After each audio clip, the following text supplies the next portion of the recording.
keep your head on a swivel. It's going to be fast. There's going to be afterburners. There's going to be smoke and noise. We're going to have some fun today, Steve. That's all right, Rob, and we are good. Just heard from the air boss. 17. Take off, so stand by. Watch to the north, to the left, for those to take off. Just while they take off, ladies and gentlemen, I want you to look close. See if you can see a difference, not just in the paint schemes. The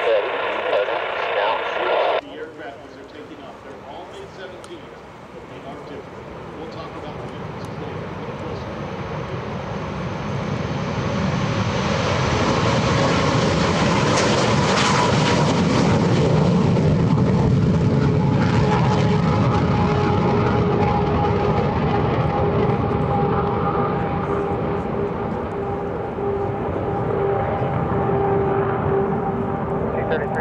Runway 36, right turn out. I don't know about you, Steve. After we're back up to mid-17, just makes my heart jump. Absolutely. So we'll talk more about those MiGs later as they climb up to the perch. Out in front of you to the east. MiG, call established in your orbit. Go, MiG.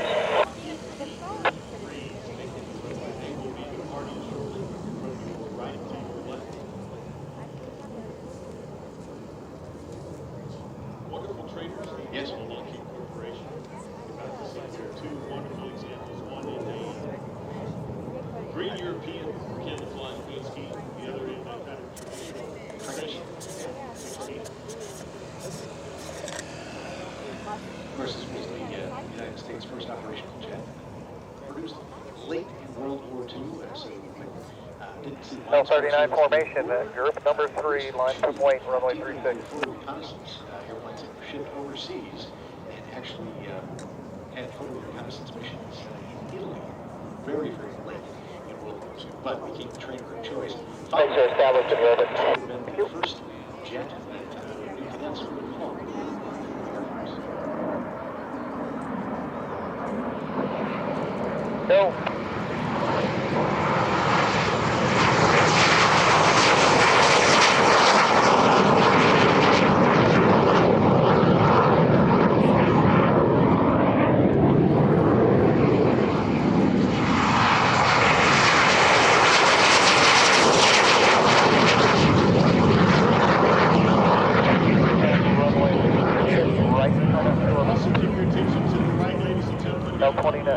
L29, line up and wait, runway 36. 36, getting ready to depart. This is the Lone Star Jet Team, flight of L-39 L-39 Delphin aircraft. Flight lead, Mr. Russell Armstrong out of Texas. Eventually you'll see these aircraft fly in either wingtip and a diamond formation. They'll move that around. Departing here is a formation takeoff with 3 and 33 call established. Momentarily here in the fourth ship.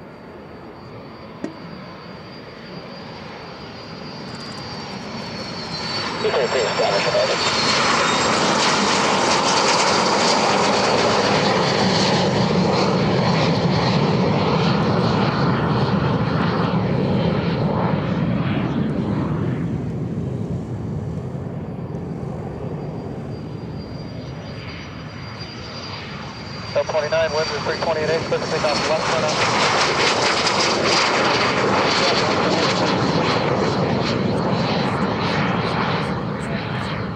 Get them established in place and then we'll work into that data we'll talk about it as we come back. But this departure sequence caused us to depart the newer aircraft before the older aircraft. So taking the runway now from the right, ladies and gentlemen, on departure roll. This is the L29 Albatross, also an airboat at Hody. Soviet block trainer. Here it is. Beautiful aircraft, put the gear in the well right here.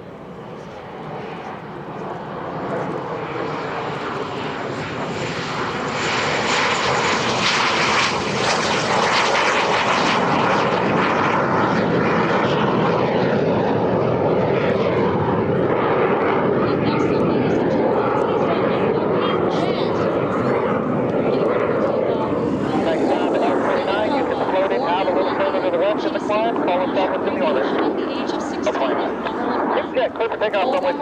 life-saving medical transport missions, earned her airline transport pilot certificate, the highest level of pilot certification, and now flies not just this pink jet, but large cabin business jets, including the Bombardier Global 6000 series around the world. Bringing the pink jet down the runway is Olga, a highly accomplished aviator with experience spanning corporate aviation, air racing, warbirds, and airshows.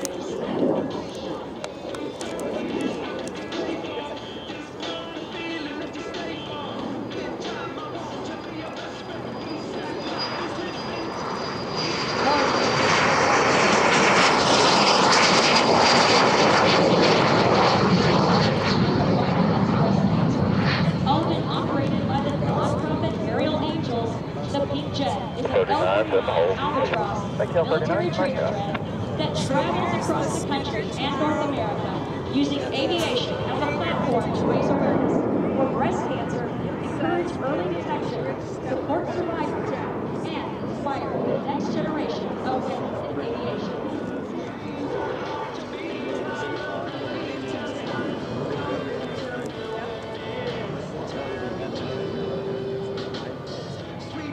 Now, as the jet turn around and come back in. We'll talk a little bit more about what the Pink Jet does. Nice job, Pink Jet. Nice job. We proudly partner with breast cancer. This will be a pass down the runway for you. Pass down the runway. Cancer support communities, which provides critical support services for patients and families long after treatment and surgery. The Susan G. Komen Breast Cancer Organization, Angel Hair, which provides wigs to women undergoing cancer treatment, and Runway for Recovery, a remarkable nonprofit that provides vital financial assistance and support to families facing metastatic breast cancer. And inbound from the right, the Pink Jet.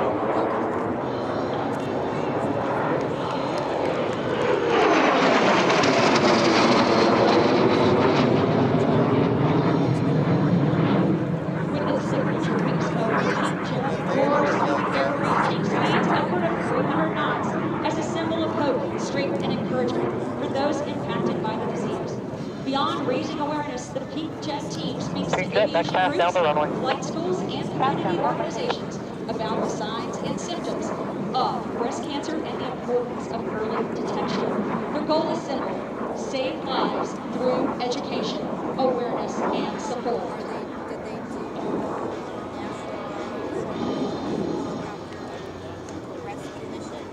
Just as our pilot today, Olga, was inspired to fly jets at an early age, the Pink Jet also serves another important mission, empowering women and girls to pursue careers in aviation, just as female pilots in this organization mentors aspiring pilots, supports women in aviation around the country.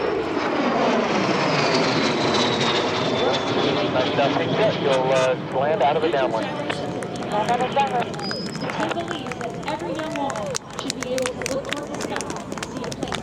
Fantastic.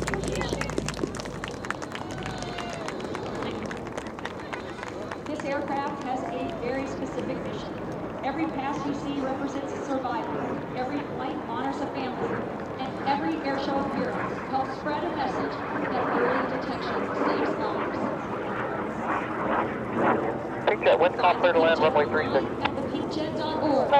Social media at the Pink Jet. L29, you can begin your descent down. Begin your descent down to the west low pattern. L29. Recommendations for service in your area. We have a great list of nonprofits we work with throughout the country. This is the Pink Jet, flying for awareness, flying for survivors, and flying for a future without breast cancer.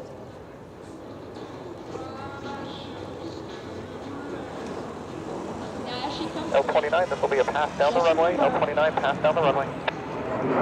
She can hear you. She can see you waving, just as all the jet pilots. Back now to Mr.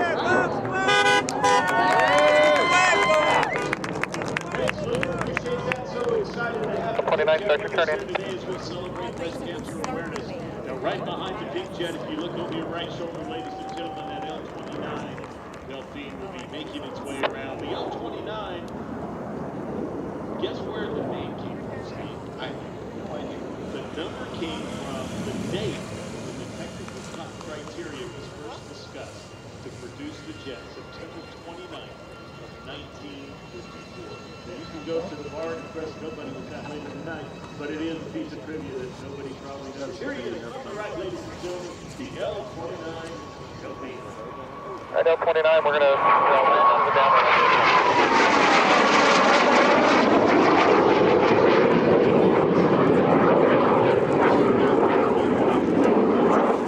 There were three candidates proposed, the Czech L-29 you saw fly by, the Polish TS-11 Ikra, and the Russian Yakolev An-32. Of those jet trainers, the L-29 became the platform of choice. After 12 years in production, which ended in 1974, Aeroboda Hody delivered 3,665, if you can believe that. L-29 went to 90 at 5, clear to land runway 36. Over 2,700 in the Soviet Union alone.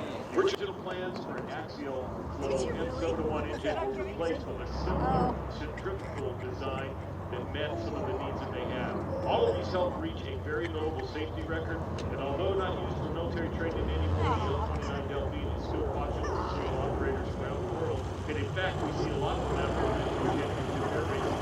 Roswell, L-39, I will call your right turn. I'll call your base turn. Airbus Chapman Stein, reposition weak singer. There's other. Chapman Stein, car coming up to your right, but otherwise left turn, pop, hold short 36. Short at 36 on, pop up for Chapman Stein. We got the car. Here. L-39, you can start that right turn, right base. Your conference over the number. We pass down the runway. But slightly, if you look straight out to the right, you see our flight of 4 L-39s. This is the Albatross, and this is the later version that replaced the L-29. The Lone Star Ghost 1, taxi, hold short, runway 36 at Alpha 1. The L-39 is a more high-performance military jet trainer developed in Japan. It was designed in the 60s as a replacement, as we said, for the L-29, and it was the first jet trainer aircraft to be equipped with a turbofan power plant. Now, they built more than 2,800 of them, Steve, making it one of the most successful military jet trainers ever built. It's capable of speeds over 400 knots. Ghost 1, boss. You get over there, just make your stay off to the right. You're going to have the L-29 coming at you, exiting the runway.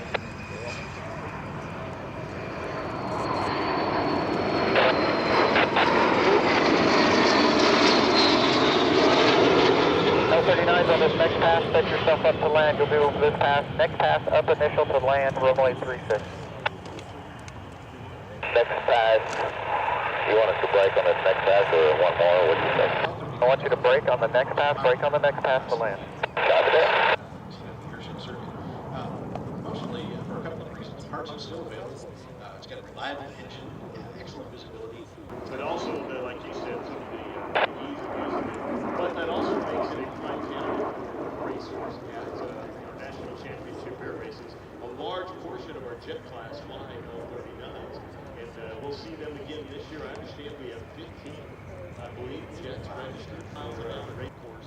And we're going to have MiGs flying it this year. So for the first time in a long time, we'll be back to a course that can accommodate swept-wing aircraft at the national championship air races. Matt, Bill Stein, cross runway 36. Your caution, there's F5 is going to be coming at you. They're going to make way for you. Towards the runway. They're going to fly up runway 36. This will be their pitch to brake to land as they make their way over to initial. On their way back in, they will circle to land after that. So watch here. This is the Lone Star Jet Team, L-39.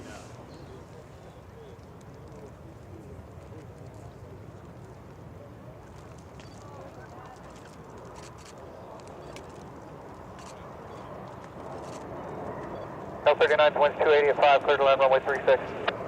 Clear to land 36. Ghost Squadron with Ghost Squadron, let me know when those guys are back by you, up to and hold short. We'll hold short right now. Ghost Squadron, without delay, cross runway 36, without delay. Without delay, we'll cross the 36.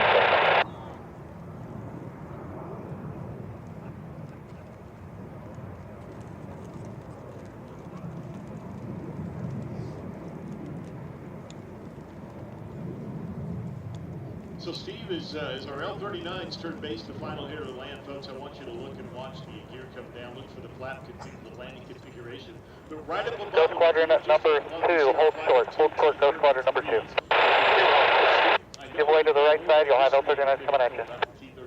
Ghost 1, continue, and you stop on top, and I'll get them all back together for you. Aviation.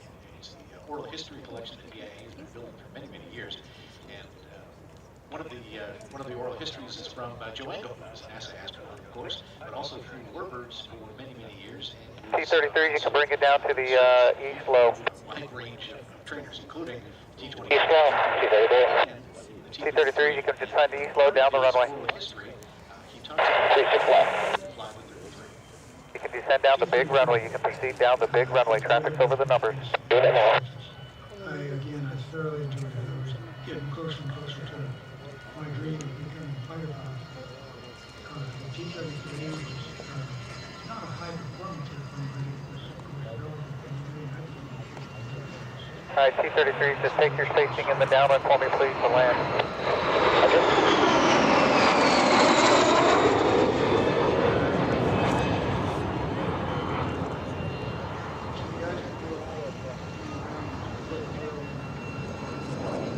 And T-33's boss, this staging's not going to work, so just go ahead and give me one more pass down the runway as a single shift. Okay, one more pass down the runway, single shift, T-33. Two.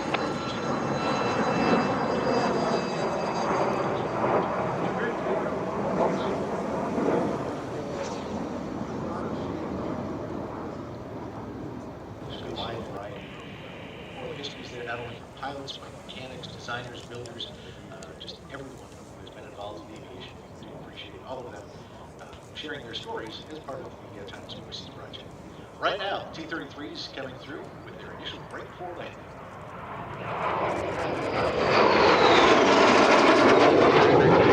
Land runway 36. T-33, intercom.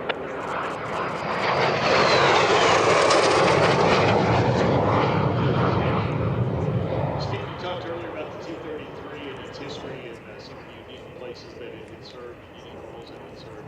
Trained a lot of our airmen over the years. Some of those T-33s are there on right base to top of the land window 26 and slightly from the left side.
Steve, as they make that turn, you notice that Bill Culberson in the PF version had the aircraft in afterburner, and he also had the speed brakes out to not accelerate away from the other MiG-17s. You see them making their way. Incredibly amazing. They will be coming back in for another pass. And one of these passes, I think we're going to get some pyrotechnics to kind of light up the sky. So get your cameras ready as the MiG-17s set up for their next pass. A lot of you folks here at Oshkosh may be wondering about this. Randy was able to be here with this year, but 2 of the 3 aircraft you see in front of you are part of Fighter Jets Incorporated. And Randy's team, they all work together and travel around the country to present MiGs. And the half-drill MiG is here with them. Watch this. Get your cameras out from the right.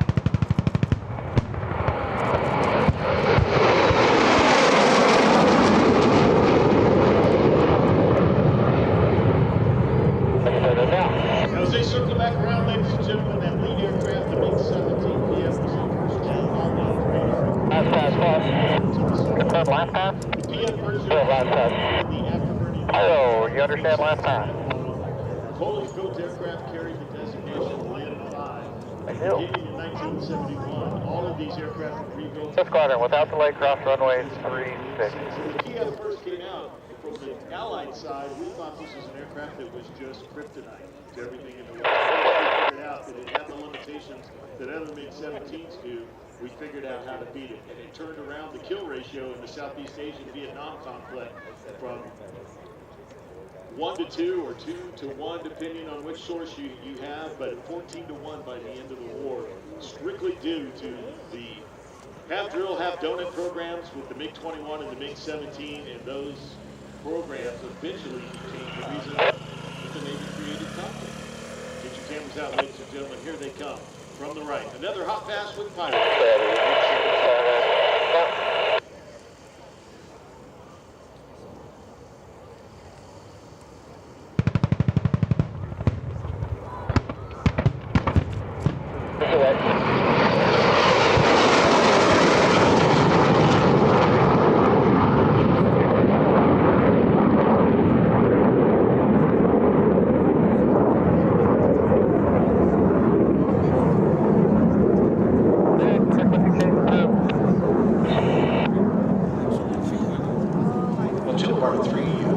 Departing for another show.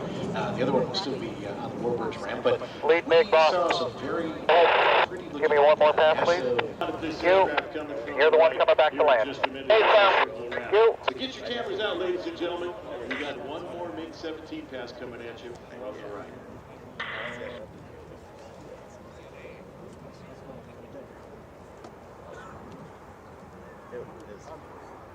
Go Squadron, clear for takeoff, runway 36, left turn out.